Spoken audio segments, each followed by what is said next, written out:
Assalamualaikum warahmatullahi wabarakatuh. Selamat pagi, selamat siang, selamat sore, dan selamat malam untuk kita semua. Halo teman-teman, perkenalkan nama saya Elsie Yulianti Pakpahan dengan NPM 211200028. Perkenalkan, nama saya Salsa Sabrina Azahra, NPM 211200035. Dalam video kali ini, kami dari kelompok 4, kelas SIP 2101 akan menyampaikan materi diskusi kami yang berjudul konsistensi dalam sistem terdistribusi. Pada materi ini akan ada 3 pokok pembahasan yang akan kami sampaikan. Yang pertama, pengertian konsistensi. Yang kedua, jenis model konsistensi. Dan yang ketiga, protokol konsistensi. Sebelum memasuki ketiga pembahasan tadi, saya akan menyampaikan sedikit konsep dari konsistensi itu sendiri, di mana kebutuhan akan data yang tinggi memerlukan adanya ketersediaan data. Dengan adanya basis data terdistribusi, dimungkinkan adanya penyebaran data dan informasi di berbagai tempat untuk memenuhi kebutuhan pengguna. Untuk menunjang adanya penyebaran data, diterapkan teknik replikasi di mana data akan disalin sebagian atau seluruhnya yang kemudian akan ditempatkan di beberapa lokasi. Dalam menerapkan teknik replikasi tersebut, akan dibutuhkan adanya kekonsistenan dari data antara satu replika dengan replika yang lain. Replikasi merupakan suatu teknik untuk melakukan copy atau pendistribusian data dan objek-objek dalam melaksanakan sinkronisasi antara objek sehingga konsistensi data dapat terjamin. Baik, kita masuk ke materi pengertian konsistensi. Konsistensi adalah properti dari sistem terdistribusi yang memastikan bahwa semua node melihat data yang sama pada waktu yang sama. Mencapai konsistensi sangat penting untuk berfungsinya sistem terdistribusi dengan baik, dan untuk mencegah ketidakkonsistenan yang dapat menyebabkan hasil yang salah. Konsistensi juga dapat diartikan sebagai semantik, berhubungan langsung dengan algoritma pada proses sinkronisasi. Selanjutnya, gambar di samping merupakan contoh dari model konsistensi. Suatu konsistensi menyatakan level atau derajat konsistensi yang disediakan oleh data store kepada proses selama membaca dan menulis. Konsistensi model merupakan kontra antara proses yang ingin menggunakan data dan juga data store yang menyediakan data. Jenis model konsistensi dapat dibagi menjadi 2. Yang pertama, yaitu model konsistensi berpusat pada data. Yang kedua, model konsistensi berpusat pada klien. Baik, kita bahas yang pertama, yaitu konsistensi berpusat pada data. Konsistensi berpusat pada data. Yang pertama, model ini menitikberatkan pada proses read dan write pada data yang di-share. Yang kedua, konsistensi model terjadi antara proses dan penyimpanan data. Jika proses berjalan sebagaimana mestinya, maka penyimpanan data berfungsi sebagaimana mestinya juga. Yang ketiga, model konsistensi dapat membatasi nilai pada suatu proses read sehingga proses pengembalian data dapat dilakukan.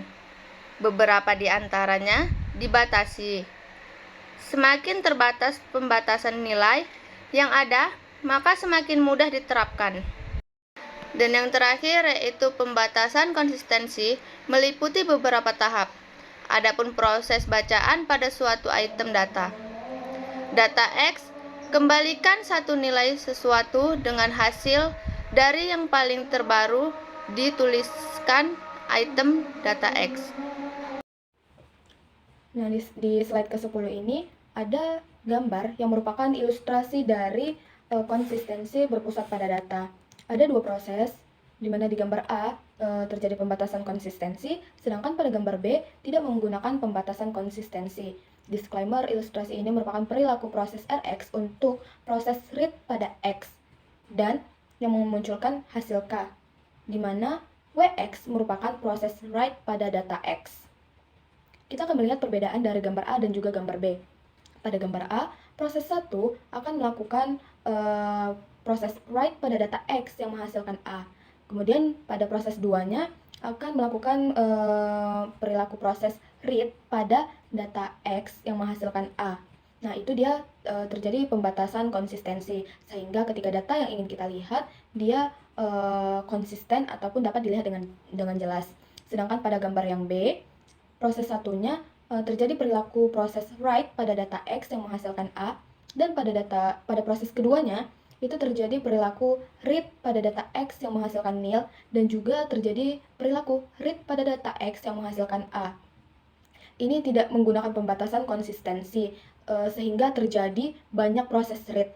Nah, dikhawatirkan pada contoh B ini, ketika kita ingin melihat hasil dari data yang dilakukan proses read, data tersebut akan terjadi inkonsistensi atau tidak dapat terlihat dengan jelas.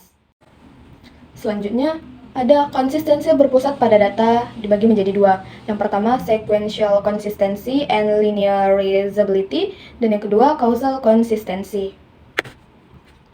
Nah, yang pertama tadi adalah sequential consistency yang disampaikan oleh Lamport pada tahun 1979, di mana jenis model ini digunakan untuk shared memory pada sistem multiprosesor.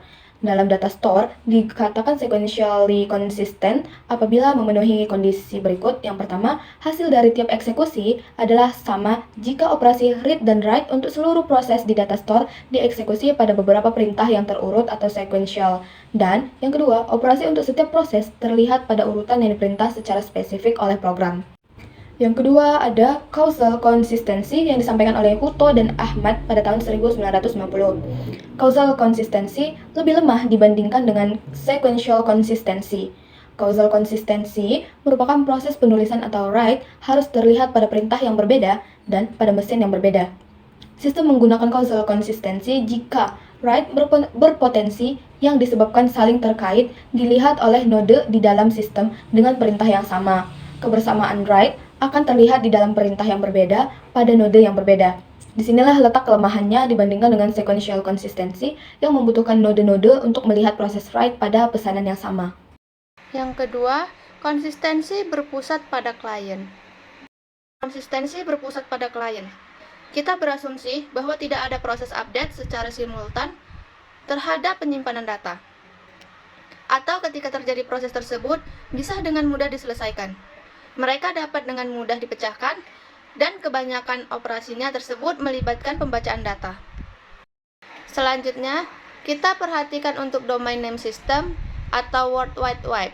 Yang pertama, di dalam sistem ini, mayoritas operasi itu terbaca, dan sangat utama semua menulis dilaksanakan oleh penguasa pusat atau pemilik halaman web, host master. Jadi, tidak pernah mempunyai write-write konflik.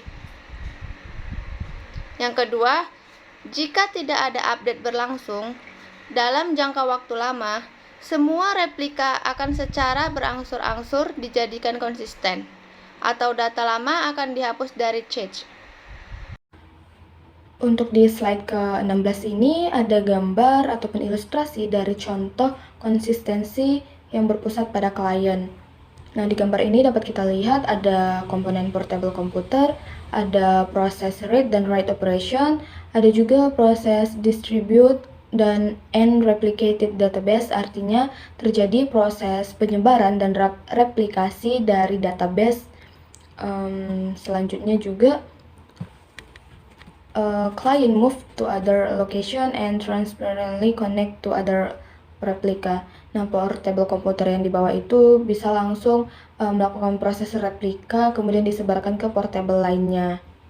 Selanjutnya kita masuk ke protokol-protokol konsistensi. Ada 3 macam protokol-protokol konsistensi. Yang pertama yaitu primary basic protocols. Yang kedua, replicated write protocol. Dan yang terakhir atau yang ketiga yaitu change currency protocols.